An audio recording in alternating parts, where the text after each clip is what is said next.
हिंदी में यूपीएससी की तैयारी से संबंधित प्रोग्राम्स को देखने के लिए सब्सक्राइब करें स्टडी IQIAS हिंदी। दोस्तों 8 सितंबर को पूरे विश्व में अंतर्राष्ट्रीय साक्षरता दिवस मनाया जाता है। भारत के लिए एक मिसाल का दिन था। हिमाचल प्रदेश भारत में 5वां पूर्ण साक्षर राज्य बना, 5वां। आज हम बात करेंगे कि इस साक्षरता दर को प्राप्त करने के लिए किन प्रोग्रामों जैसे उल्लास किया था, FLNet किया था, इन सब पे बात करेंगे कि कोई राज्य पूर्ण साक्षर कब घोषित किया जाता है, इस बिंदु पे भी हम लोग बात करेंगे। और फिर आगे की राह बाकी स्टेट्स के लिए, प्रदेशों के लिए क्या भविष्य की राह हो सकती है, इस पे हम लोग बात करेंगे। तो क्या है, 8 सितंबर को अंतर्राष्ट्रीय साक्षरता दिवस के अवसर पे पूर्ण साक्षर राज्य के रूप में घोषित किया गया। ठीक है, अब क्या है, गोवा, लद्दाख, मिजोरम और त्रिपुरा के बाद देश का 5वां पूर्ण साक्षर राज्य ऑब्लिक केंद्र शासित प्रदेश बन गया है। आप मुझे पक्का श्योर है कि आप में से बहुत सारे स्टूडेंट्स केरल का नाम इसमें खोज रहे होंगे। जरा कोई मुझे बताएगा कमेंट करके कि केरल का नाम इसमें क्यों नहीं है।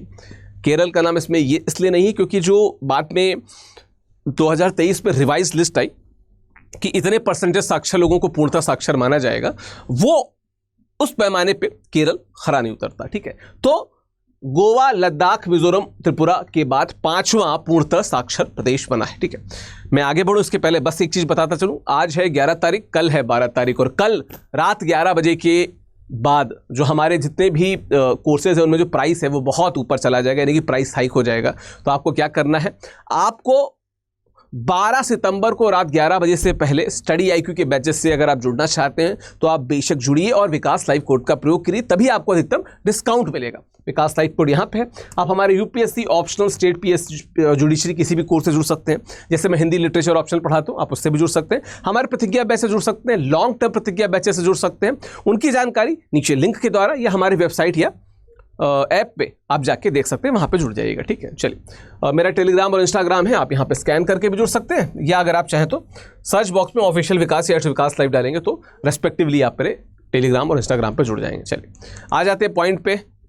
तो क्या है, पहले तो साक्षरता की परिभाषा क्या है इसको देख लो। शिक्षा मंत्रालय क्या कहता है, क्या अर्थ है, समझ के साथ पढ़ने लिखने और गणना करने की क्षमता, यानी कि पहचानना, समझना, व्याख्या करना और रचना करना। साथ ही डिजिटल साक्षरता, वित्तीय साक्षरता जैसे महत्वपूर्ण जीवन कौशल को समझना, सीखना, जानना। ये परिभाषा किसकी है, शिक्षा मंत्रालय के हिसाब से साक्षरता की क्या है, ये परिभाषा है। ठीक है, अच्छा मानदंड क्या है, शिक्षा मंत्रालय ने पूर्ण साक्षरता को किसी राज्य या केंद्र शासित प्रदेश में 95% साक्षरता प्राप्त करना, 95%, एक लीस्ट काउंट एरर को उन्होंने हटाया और 95% की बात रखी, परिभाषित किया है। यह परिभाषा अगस्त 2023 में राज्यों / केंद्र शासित प्रदेशों को संप्रेषित की गई थी कि भाई अगर आप 95% का मार्क हासिल कर लेते हैं तो हम आपको पूर्ण साक्षर राज्य घोषित कर देंगे। ठीक है, वर्तमान साक्षरता दर, पूर्णतः साक्षर घोषित होने वाले राज्यों में 100% जो क्या कहते हैं साक्षरता नहीं है। सबसे ज्यादा हिमाचल प्रदेश में है, लेकिन फिर भी 99.3% है, जो बहुत ज़्यादा है। इसके अलावा गोवा में है 99.72%, मिजोरम में है 98.2%, है ना, त्रिपुरा में 95.6%। ठीक है, और अगर हम बात करें लद्दाख की तो इसी दौरान लद्दाख की भी है। देखिए एक 95% का जो एक डिवीजन जिसकी बात की गई है, इस पे बीच में कुछ इश्यूज भी क्रिएट हुए थे, जैसे केरल ने अपने साक्ष्य रखे, कुछ और प्रदेशों ने अपने साक्ष्य रखे।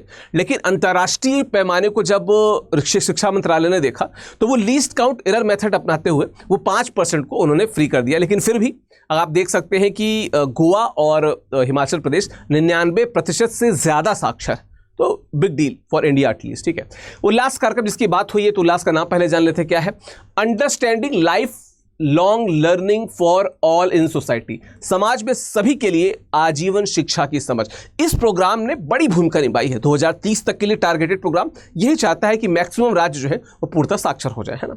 चलिए अगर इसका उद्देश्य देखा जाए तो उद्देश्य क्या है, 2030 तक 100% साक्षरता प्राप्त करना। संयुक्त राष्ट्र ने जो सस्टेनेबल डेवलपमेंट गोल्स की बात की है, SDGs की बात की है, बेसिकली उन्हीं SDGs में से एक है। कमेंट बॉक्स में जरा बताइएगा कि वो कौन सा SDG है, सस्टेनेबल डेवलपमेंट गोल है, जो शिक्षा की बात करता है, उसका नंबर कौन सा है। ठीक है, राष्ट्रीय शिक्षा नीति यानी कि NEP 2020 के अनुरूप वयस्क शिक्षा पहल की बात हुई है। शिक्षा पाठ्यक्रम क्या, उल्लास कार्यक्रम के तहत क्या है, वयस्क शिक्षार्थियों को क्या क्या सिखाया जाता है उसको देख लीजिए। बुनियादी शिक्षा यानी कि पढ़ना लिखना, गणित, जोड़ घटाव, गुणाना, भाग, ये सब सारी चीज़ें, है ना।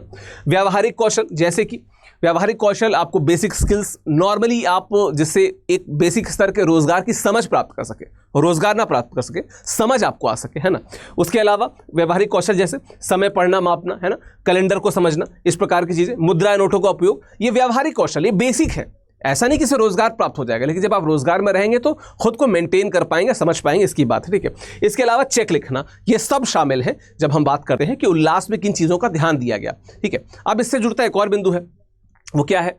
एफएलनेट परीक्षा। एफएलनेट परीक्षा साक्षरता का प्रमाण पत्र है। क्या है इसका पूरा नाम?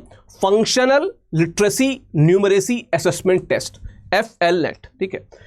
कार्यात्मक साक्षरता संख्यात्मक मूल्यांकन परीक्षा, एफएलनेट टेस्ट, ठीक है। अगर बात करें इसकी विशेषताओं की तो कुल 150 अंक की ये परीक्षा होती है, ठीक है। विषय क्या क्या है? पढ़ना लिखना और संख्या का ज्ञान आपको आना चाहिए, है ना। भाषा, परीक्षार्थी की पसंदीदा भाषा में आप हिंदी, अंग्रेजी, जो भी आपकी पसंदीदा भाषा हो, जो इनके पास भी अवेलेबल हो, आप उसमें दे सकते हैं परीक्षा। प्रमाणीकरण क्या? राष्ट्रीय मुक्त विद्यालय शिक्षा संस्थान, जो NIOS के आप लोग नोट्स पढ़ा करते हैं, वो क्या करता है? प्रमाणित करता है कि भाई चलो आप साक्षर हो। सफलता की गारंटी क्या? परीक्षा पास करने पे शिक्षार्थी को NIOS द्वारा प्रमाणित किया जाता है कि उसने बुनियादी साक्षरता और संख्यात्मक कौशल प्राप्त कर लिया है। बुनियादी साक्षरता और संख्यात्मक कौशल क्या कर लिया है? प्राप्त कर लिया है ना। चलिए, राज्य कैसे बनते हैं पूर्ण साक्षर, थोड़ा इस पे बात कर लेते हैं, ठीक है। पहचान प्रक्रिया क्या है? घर घर सर्वेक्षण होता है, निरक्षर लोगों की पहचान की जाती है, ठीक है। तो जो निरक्षर उनको हटा दिया जाए तो बाकी सभी साक्षर हैं। डेटा का उपयोग, अन्य स्रोतों के प्राप्त जानकारी का उपयोग किया जाता है, ठीक है। पहचाने गए व्यक्तियों को शिक्षण प्रदान किया जाता है, जो बच गए होते हैं, जिनको शिक्षित किया जाना रहता है, उनको टारगेटेडली शिक्षित किया जाता है। सभी जो प्रशिक्षित व्यक्ति हैं उनको ये परीक्षण यानी कि एफएलनेट परीक्षा देनी होती है, क्योंकि इससे ही उनको प्रमाण पत्र मिलता है कि वो शिक्षा प्राप्त कर चुके हैं, वो शिक्षित हो चुके हैं। सफलता की कुंजी क्या है? पूर्ण साक्षर का दर्जा पाने की मुख्य शर्त यह है कि राज्य द्वारा पहचाने गए सभी निरक्षर व्यक्तियों ने एफएलनेट परीक्षा पास कर ली हो, या उनके पूर्व अनुमान पर निर्भर करता है कि कितने लोग साक्षर हैं। राज्य अपना डेटा देता है और वो कि जिनमें जितने लोग निरक्षर थे उनमें से कितने साक्षर हो गए, उस आधार पर पूर्ण साक्षरता का दर्जा दिया जाता है। फायदे क्या है? छोटे राज्यों को फायदे हैं। जिन राज्यों को केंद्र शासित प्रदेशों में क्या क्या फायदे हैं? पहले से ही उच्च साक्षरता दर है, जैसे 2011 की जनगणना के अनुसार जो छोटे राज्य हैं 95% प्राप्त करना है, तो बहुत से जो छोटे राज्य हैं जहाँ पे ऑलरेडी लिटरेसी रेट हाई था, उन प्रदेशों को बड़ा फायदा होगा। और जहां पे जनसंख्या अपेक्षाकृत कम है, वहां पे भी फायदा हो जाएगा। वो जो प्रदेश है वो भी बहुत आसानी से 95% के मार्क को प्राप्त कर सकते हैं। अगर हिमाचल प्रदेश ने प्राप्त किया है तो उससे कम या उसके बराबर की पॉपुलेशन वाले बहुत से अन्य स्टेट हैं, राज्य हैं, जो इस साक्षरता दर को प्राप्त कर सकते हैं, ठीक है, ठीक है। चलिए, आगे की राह अगर इस पे बात की जाए तो राष्ट्रीय लक्ष्यों पे थोड़ा सा बात कर लेते हैं। क्या बिंदु है? 2030 तक 100% साक्षरता का संयुक्त राष्ट्र का लक्ष्य प्राप्त करने के लिए भारत को कुछ रणनीतियों पे काम करना होगा। जैसे रणनीतिक सुझाव क्या है? बड़े राज्यों पे फोकस किया जाए, बिहार, उत्तर प्रदेश जैसे राज्यों में विशेष प्रयास, क्योंकि बिहार वगैरह में क्या है? साक्षरता दर बहुत कम है ना। महिला साक्षरता पे जोर दिया जाए, क्योंकि हमने हमेशा से कहा है कि एक महिला जब शिक्षित होती है तो पूरा घर शिक्षित होता है।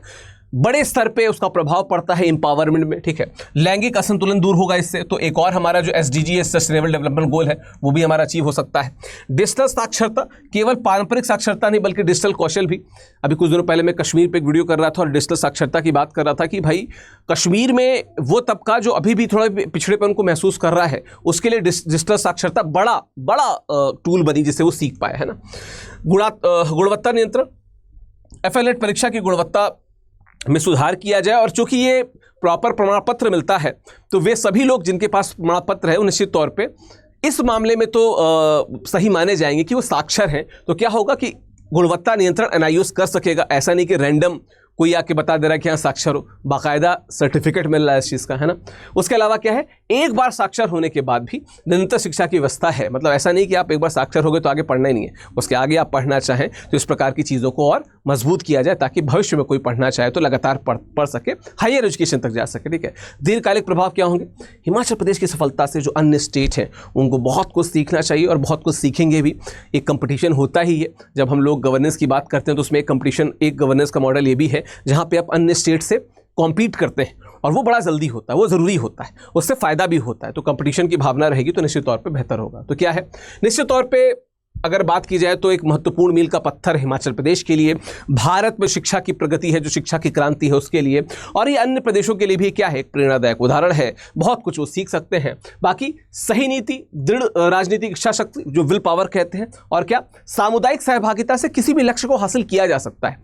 जब हम सोशल जस्टिस की बात करते हैं, गवर्नेंस की बात करते हैं, तो इस प्रकार के बिंदुओं को लिखवाते हैं, जिसका प्रमाण यहाँ पे हमें दिख रहा है। ठीक है, तो कंक्लूजन ये कि हिमाचल प्रदेश जैसा स्टेट जो पिछले 4-5 वर्षों में बहुत बुरी तरीके से बाढ़ जैसी आपदाओं से प्रभावित रहा, उसने अपनी मजबूत दृढ़ इच्छा शक्ति से पूर्ण साक्षर राज्य का दर्जा पाया। निश्चित तौर पे अन्य प्रदेशों के लिए ये बड़ा सबक होगा, वो उससे बहुत कुछ सीखेंगे और इसी राह में आगे बढ़ेंगे। ठीक है, हिंदी साहित्य का जो बैच है यार, देखो 15 सितंबर को इस बैच में एडमिशन क्लोज हो रहा है और 12 सितंबर रात 11 बजे के बाद फीस भी बढ़ जाएगी। तो उससे पहले अगर जुड़ना चाहते हैं आप, तो विकास लाइव कोड का प्रयोग कीजिए और रात 11 बजे यानी कि 12 सितंबर रात 11 बजे से पहले जुड़ जाइए। कबीरदास से बैच जो है वो शुरू हुआ है। बाकी मेरा टेलीग्राम, इंस्टाग्राम, यहाँ पे मैसेज करो, यहाँ पे बात होगी, डिस्कशन होगा regarding UPSC, regarding optional, regarding everything you want in your life to achieve something. ठीक है, बात होती है वहाँ पे, मिलते हैं उसमें। आशा करता हूँ ये वीडियो आपको अच्छा लगा होगा। एसडीजी से रिलेटेड मैंने प्रश्न पूछा, उसका उत्तर जरूर देते जाइएगा। Thank you so very much, धन्यवाद। स्टडी IQ IAS, आपका सिलेक्शन हमारा मिशन।